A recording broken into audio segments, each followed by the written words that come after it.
Hello guys, magandang hapon at magandang gabi sa lahat. Magkape-kape tayo muna guys. Ah, Galing tayo sa work. Pagdating natin sa bahay guys, konting relax. Ah, Mag-upo. Katulad katulad dito, mag-upo ka. Magpatimpla ng kape. Oo. Then, parang feeling lang ba? Feeling wow, no?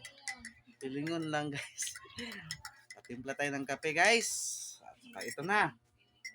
Inumin. Hipa ng konti kasi mainit, di ba?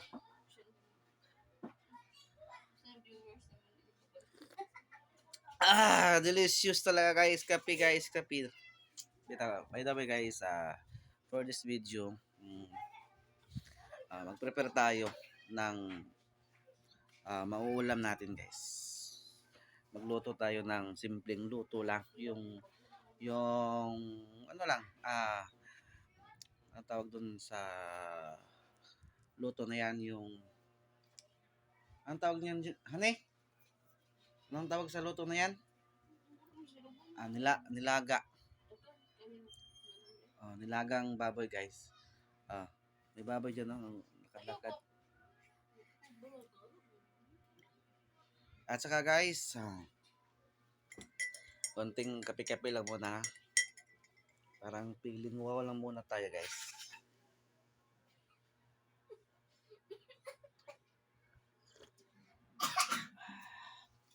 Ito lang, simple lang guys, oh. Sanda yung paa para ma-relax. Yung pinaka-importante sa lahat guys, yung ma-relax. Yung mawala yung mga problema sa isip ng bawat isa, diba? At saka wag isipin yung mga problema guys, yung katulad ng pera. Wag mag-isip ng pera guys. Yun ang problema sa atin guys, yung pera. Wag nating problemahan yung pera guys kasi alam mo na, mababaliw tayo dyan sa pera guys. Kaya kape na lang. Akin na yan. At saka wait lang guys ha. Mag ano muna ako guys, mag-prepare. Yes guys. Ito na guys, prepare ko muna to. Ito na yung mga kasangkapan natin guys. Kita nyo guys. Ito yung sitaw. Sitaw guys. At saka yung mga sangkapan guys, yung mga lamas-lamas natin, no? Yung gabi. May mga gabi. Mga ingredient guys. Yung mga ingredients natin guys, no? Kasangkapan natin yun. Sabaw.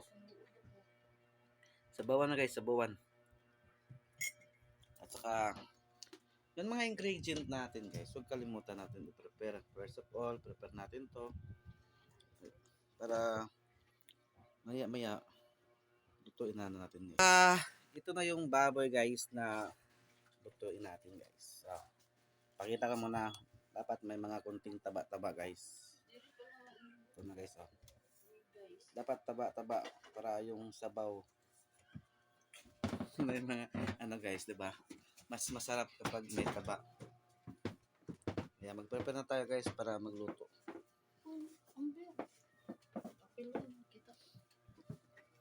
Ito na yung guys, first of all guys.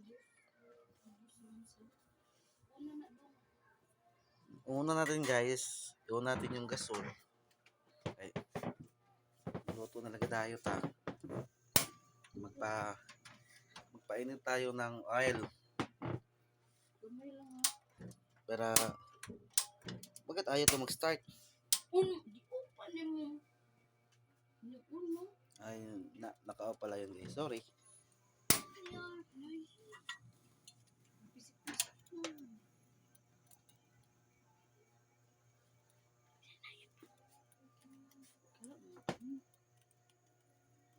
Lagyan natin ng oil guys para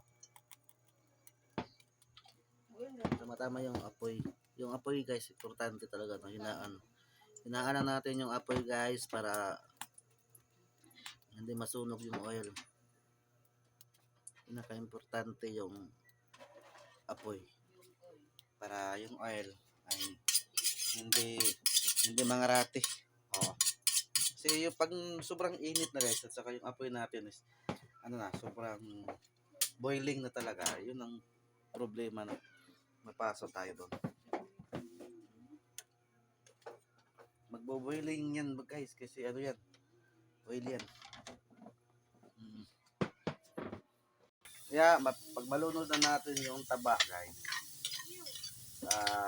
mix-mix lang, mix-mix to natin guys ha, mix-mix. Yan, mix natin ng konti. You know? Matanaw nyo naman guys, no? Mix lang natin ng mix para matanggal yung oil sa mantika. Yung mahirap guys, yung mantika talaga. Yan. Antayin natin na pupula, na mamumula-mula yung taba para yung mantika ay matanggal na siya. No? Ito yung mga simpleng luto lang guys. Mga simpleng luto lang guys. Yung sa lutong bukid. Bukid na luto lang to guys. No? Sabawan lang, dali lang kayo magsabaw. Crispy daw guys. Iprito na to guys. Iprito. Mikis-mikis lang guys. Huwag kalimutan magmikis-mikis. Pinaka-importante guys, tataba tayo nito guys kasi mikis-mikis lang.